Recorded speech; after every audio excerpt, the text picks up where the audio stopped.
नमस्कार दोस्तों, ये क्लास हमारी स्पेशल ईबीएस के लिए है, जिसकी पीडीएफ आपको डिस्क्रिप्शन बॉक्स में मिलेगी। और इवनिंग में हमारा 25 क्वेश्चन प्रैक्टिस सेट चल रहा है शाम को 6 बजे। रेगुलर देखते रहिए। और सुबह में मॉर्निंग में हमारा 10 बजे जो चल रहा है इस टाइम, वो कंसेप्ट क्लियर सीरीज वो हम देख रहे हैं। सुबह में हम अपने कंसेप्ट क्लियर करते हैं, शाम को प्रैक्टिस करते हैं, और पीडीएफ डिस्क्रिप्शन बॉक्स में मिल जाएगी, क्योंकि बिना पीडीएफ के बार बार यूट्यूब क्लासेस नहीं देखी जाती। तो पीडीएफ के लिए हर क्लास में आपको डिस्क्रिप्शन बॉक्स में आप देख सकते हैं। चलिए आइए देखते हैं, हमारा हम क्लास स्टार्ट करते हैं। ग्रे वाटर या धूसर वाटर। देखते हैं प्रश्न अपना। घरों के सिंक, शावर, वॉशिंग मशीन से निकलने वाले बिना शौचालय वाले अपविशिष्ट जल को क्या कहा जाता है? क्वेश्चन समझने की कोशिश करें एक बार, देखिए क्या करा है फिर से। घरों के सिंक, शावर, वॉशिंग मशीन इत्यादि से निकलने वाले बिना शौचालय वाले अपविशिष्ट पदार्थों को क्या कहा जाता है?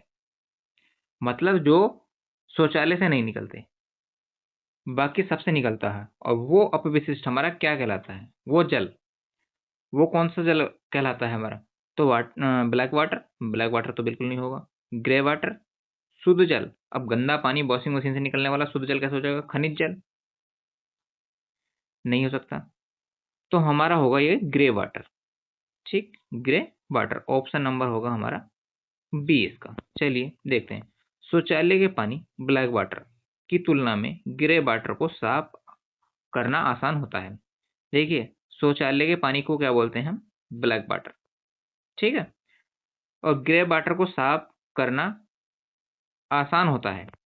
इसे सामान्य उपचार के बाद पौधों में डालना, टॉयलेट फ्लैश में दोबारा इस्तेमाल किया जा सकता है। यह जल संरक्षण का बहुत ही बड़ा जरिया है। ठीक है। तो जो शौचालय वाला वाटर होता है उसको बोलते हैं हम ब्लैक वाटर।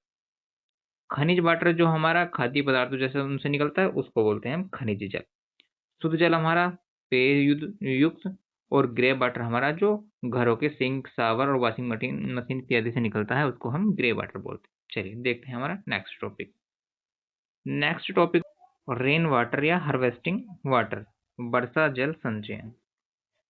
भविष्य के उपयोग के लिए वर्षा के जल को छतों या गड्ढों के माध्यम से इकट्ठा करके भूजल को रिचार्ज करने की तकनीकी क्या कहलाती है? मतलब भविष्य के उपयोग के लिए वर्षा के जल को छतों या गड्ढों के माध्यम से इकट्ठा करके रिचार्ज करने की तकनीकी क्या कहलाती है? जल चक्र नहीं। वर्षा जल संचयन बिल्कुल।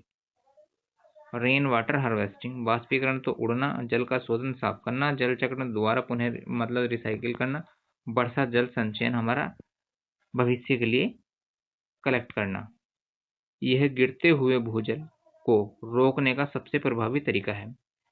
इससे बारिश के पानी को नालियों में बहने के बजाय पाइपों के जरिए टैंकों या बोरवेल में भेज दिया जाता है। राजस्थान के शुष्क राज्य क्षेत्रों में यह सदियों से प्रचलित है। मतलब जो पानी का, जो बारिश का पानी हमारा, उसको एकत्रित करने, सही तरीके से पानी को इकट्ठा करने, भविष्य में नाली में बहने वाले पानी में को ना बहाकर उसको क्या टैंकों में, बोरवेल जैसे में भेज दिया जाता है। और राजस्थान जैसे शुष्क इलाकों में क्या है, उसे भविष्य में प्रयोग के लिए एकत्रित कर लिया जाता है। तो उसे क्या कहते हैं? वर्षा जल संचयन, rain rain rain water harvesting उसको कहते हैं। चलिए देखते हैं हमारा हमारा धान के खेतों या जुगाली करने वाले पशुओं जैसे गाय भैंस के पाचन तंत्र से मुख्य रूप से कौन सी गैस, कौन सी ग्रीन हाउस गैस उत्सर्जित होती है? तो नाइट्रोजन, मीथेन, ओजोन या ऑर्गन।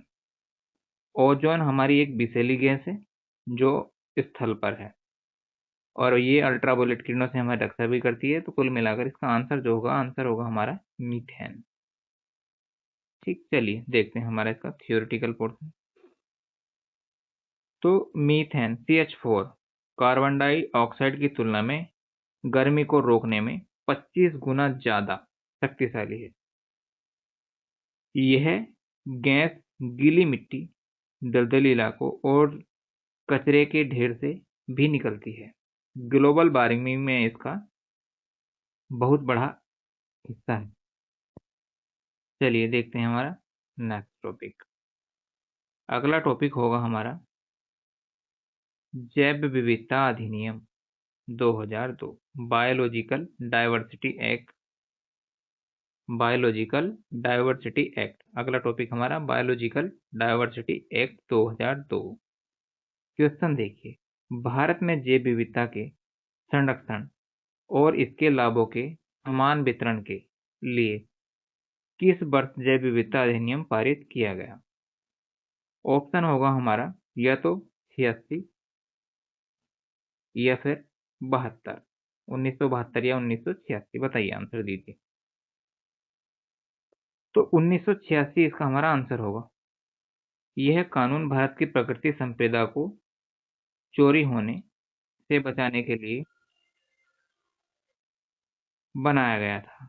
इसके तहत राष्ट्रीय जैव विविधता प्राधिकरण की स्थापना की गई।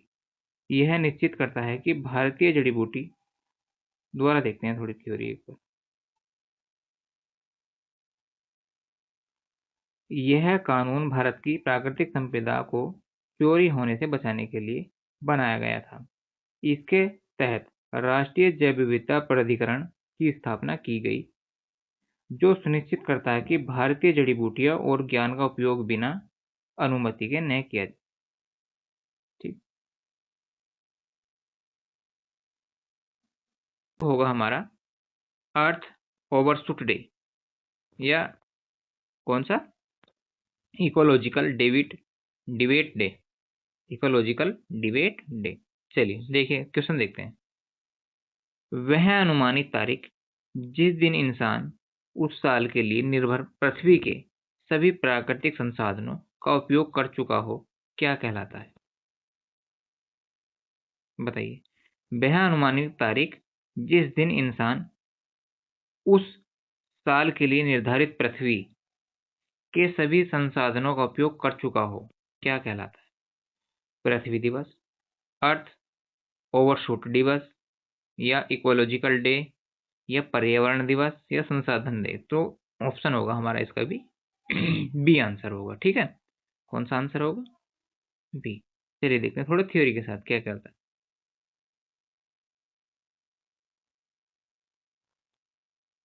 यह दिन हमें याद दिलाता है कि प्रकृति से उसकी क्षमता से ज्यादा कर्ज ले रहे हैं।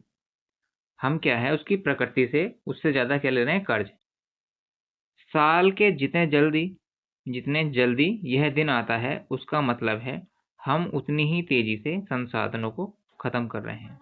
वर्तमान में एक साल संसाधन लगभग 7 से 8 महीने ही खत्म कर देता है। नेक्स्ट टॉपिक देखिए।